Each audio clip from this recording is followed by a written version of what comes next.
दूसरा भाग।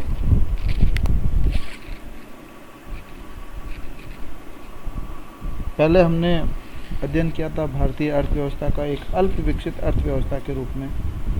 आज हम पढ़ेंगे एक विकासशील अर्थव्यवस्था के रूप में भारतीय अर्थव्यवस्था की विशेषताएं। जैसे 1951 के पश्चात 73 वर्षों में जो भारत ने विकास किया है, उसके कारण भारत की अर्थव्यवस्था को एक एमर्जिंग इकोनॉमी के रूप में जाना जा सकता है। इसकी कुछ विशेषताएं हैं जो कि इस प्रकार से हैं। जैसा कि भारत ने एक नियोजित अर्थव्यवस्था अपनाई, 12 पंचवर्षीय योजनाओं का निर्माण किया और इसके बाद कई 1 वर्षीय और 2 वर्षीय योजनाओं का भी विकास किया गया और कई प्रकार के उतार चढ़ाव इसमें आए। दूसरा, राष्ट्रीय आय में वृद्धि।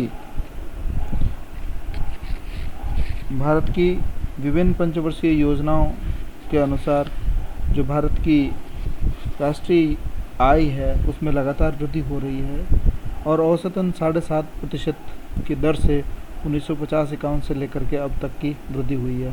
हालांकि इसमें कई प्रकार के उतार चढ़ाव आए हैं। बचत एवं निवेश में वृद्धि हुई है। 1950-51 में 9.5% थी, जो 2010-11 में बढ़ करके 33.7% हो गया। इस प्रकार से योजना काल की अवधि के अंदर बचत एवं निवेश में भी कई प्रकार की वृद्धि हुई है। कृषिगत उत्पादन में भी वृद्धि हुई है। 1950-51 में 5.1 करोड़ के खाद्यान्न का उत्पादन होता था, जो अब बढ़कर के 27.6 करोड़ टन के आसपास पहुंच गया है। कृषि में आधुनिकीकरण का विस्तार हुआ है। पहले जीवन निर्वाह के लिए खेती की जाती थी, अब व्यवसाय के लिए भी खेती की जाती है। और पहले इतनी सिंचाई की व्यवस्थाएं नहीं थी, अब सिंचाई के नए नए साधन विकसित हुए हैं तथा 2014-15 में जो शुद्ध सिंचित क्षेत्रफल है वो कुल कृषिगत क्षेत्रफल का 34.5% हो गया है। यानी लगभग 1/3 भाग के अंदर इरिगेशन खेती की जा रही है।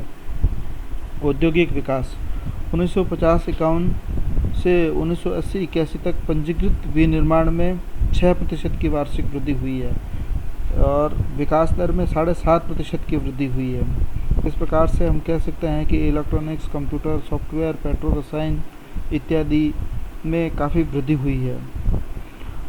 1950-51 में जहां 10 लाख टन इस्पात का उत्पादन होता था, वो 2011-12 में बढ़ करके 8 करोड़ 28 लाख टन, क्रूड तेल का 3 लाख टन से बढ़ करके 3 करोड़ 81 लाख टन तथा कोयले का उत्पादन 3.23 करोड़ टन से बढ़ करके 2016-17 में 70.4 करोड़ टन हो गया है। इस प्रकार हम कह सकते हैं कि इस अवधि के अंदर औद्योगिक विकास की रफ्तार काफ़ी तेज रही है। सामाजिक एवं आर्थिक इंफ्रास्ट्रक्चर का विस्तार हुआ है। आधारभूत ढांचे के अंतर्गत विद्युत, परिवहन, बैंकिंग इत्यादि को शामिल किया जाता है तथा शिक्षा, चिकित्सा इत्यादि को भी शामिल किया जाता है। 2011 के अनुसार साक्षरता की दर भारत की 73% हो चुकी है। इस प्रकार से इन क्षेत्रों में भी काफ़ी वृद्धि हुई है, शिक्षा और चिकित्सा के क्षेत्र में भी। और जो शक्ति यानी पावर जनरेशन जो 23 लाख किलोवाट था, वो 2016-17 में बढ़ करके 3,771 लाख किलोवाट हो गया है, यानी 164 गुना वृद्धि हुई है। निर्धनता दूर करने के लिए कई विशिष्ट कार्यक्रम चलाए गए। इसके अंतर्गत IRDP, पॉवर्टी इरेडिकेशन प्रोग्राम इत्यादि का विशेष महत्व है और इसके अंतर्गत और भी जैसे नरेगा है, इसके द्वारा गरीबी के निवारण का काफ़ी प्रयास किया गया है। इसके अलावा जो नई सरकार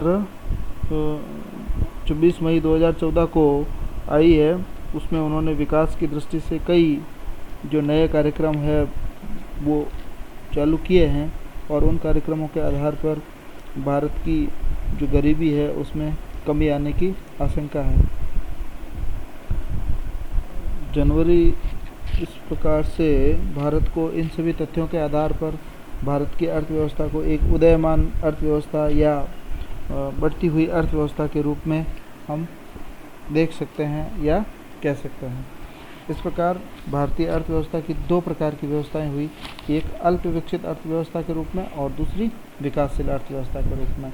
तो विद्यार्थियों, अल्प विकसित अर्थव्यवस्था के रूप में हम भारतीय अर्थव्यवस्था की विकसित अर्थव्यवस्थाओं के साथ तुलना करते हैं तथा विकासशील अर्थव्यवस्था की विशेषताएं बतलाते समय हम भारत में स्वतंत्रता के बाद में जो प्रगति हुई है उसका उल्लेख करते हैं। कई बार ये सवाल दोनों को एक साथ पूछ लिया जाता है कि भारतीय अर्थव्यवस्था की विशेषताएं लिखिए, तो हमको भारतीय अर्थव्यवस्था के दोनों पक्षों की चर्चा करनी चाहिए। और कई बार कोई एग्जामिनर उसको स्पेसिफिक प्रश्न के रूप में पूछ लेता है कि विकासशील अर्थव्यवस्था के रूप में भारतीय अर्थव्यवस्था की विशेषताएं लिखिए। तो हमको ध्यान रखना है कि स्वतंत्रता के बाद से लेकर के अब तक जो विभिन्न क्षेत्रों के अंदर प्रगति हुई है उसका उल्लेख करना है और उस उल्लेख के द्वारा हमको ये सिद्ध करना है कि इस प्रकार से हम भारतीय अर्थव्यवस्था को एक विकासशील अर्थव्यवस्था के रूप में मान सकते हैं। और अगर अल्प विकसित अर्थव्यवस्था के रूप में भारतीय विशेषताओं का सवाल पूछा जाता है तो हमको विकासशील विकसित अर्थव्यवस्थाएं जैसे कि यूएसए है, स्वीडन है, स्विट्जरलैंड है आदि अर्थव्यवस्थाओं के साथ में भारतीय अर्थव्यवस्था की तुलना करते हुए ये बताना है कि किस प्रकार से हम उन अर्थव्यवस्थाओं से पिछड़े हुए हैं और किस प्रकार से हम लगातार जो है वो वृद्धि कर रहे हैं। धन्यवाद।